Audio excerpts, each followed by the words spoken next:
Over the years, Florida has served as a vacation getaway spot for many of our nation's top elected officials, including Presidents Richard Nixon and George Bush.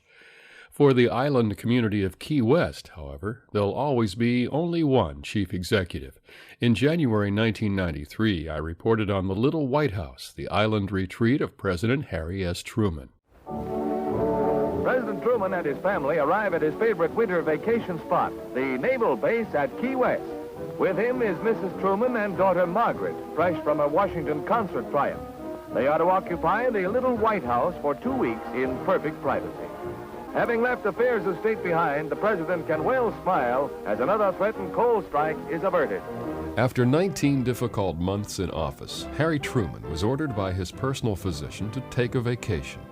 Admiral Chester W. Nimitz, Chief of Naval Operations, suggested the perfect getaway, the vacant Commandant's house on the grounds of the Key West submarine base. Truman flew down to the island on November 17, 1946, taking up residence in the roomy two-story house, and spent a week accompanied by members of his staff and guests.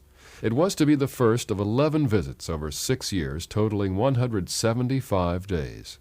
Miami historian Arva Moore Parks worked on the restoration of Truman's home away from the Washington rat race. It was really like a big stag party with all the people who were running the United States, cabinet, military leaders. And they came down and they worked. But every night after dinner, he would say to one of them, "Do we have a quorum?" And they'd say yes. And they'd sit down and play poker till 11, 12 o'clock at night, every single night they were there, and really have a rip-roaring good time. They went swimming a couple of times every day. He took a walk every morning around the streets of Key West. He'd take his walks every morning, and people would talk to him, say, "Good morning, Mr. President." He stopped by the Crebe, which is a restaurant down where Billy's is now, and he had a cup of coffee down there a couple times. They treated him just like anybody else. Key West resident Mary Spotswood and her husband John became friends with the Trumans in the late 1940s. Mrs. Spotswood still recalls the relationship between the president and his First Lady, Bess. She was a very sweet, very wonderful woman, and everything he did, he would run it by her. He called her the boss, and he wanted to know what she thought of what he was going to say or what he was going to do. After Truman's surprising re-election victory in 1948, the Navy hired a Miami interior decorator to renovate and refurnish what had become known as the Little White House. As Arva Parks explains, there was no attempt at high style for the down-to-earth Truman. It was not a fancy place at all.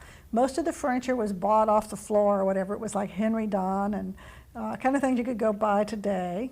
It was colonial kind of style, you know, but it was reproductions. The furnishings were all, they were late 40s, 1950s, rattan with those big prints that were popular at the time. People go through this house today, and it's an almost universal feeling like, gee, this reminds me of my grandmother's house, or this reminds me of the house I grew up in. This doesn't look like a president's house. Dr. Jim Horgan, professor of history at Central Florida's St. Leo College, suggests that the Key West home may have been a reflection of Truman's practical Midwestern image. That was one of the most appealing aspects of Truman, once people got to know him and forget about the contrast between the majestic Franklin Roosevelt, the elegant aristocrat, and the plain-spoken and rather homespun Harry Truman. But that's a great part of his appeal. He was quite unpretentious. He didn't put himself forward in a way that would take him beyond the reach of the people. In many ways, he represents the American dream.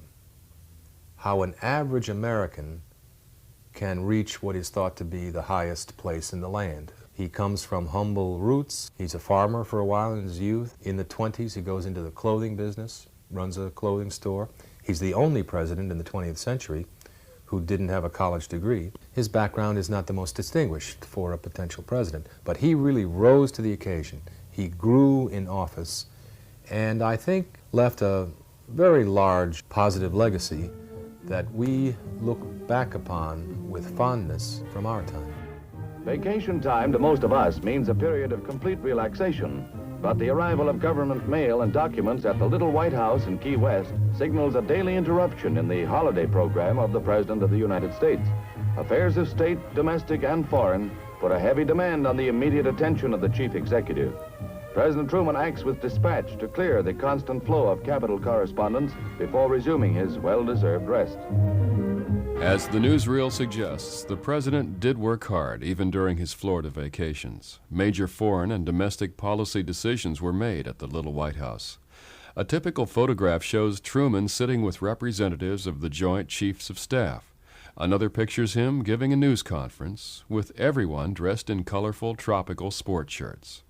Even after leaving office, Truman and family continued to visit Key West, where the now former president could always count on a warm reception. The people down here loved Harry Truman.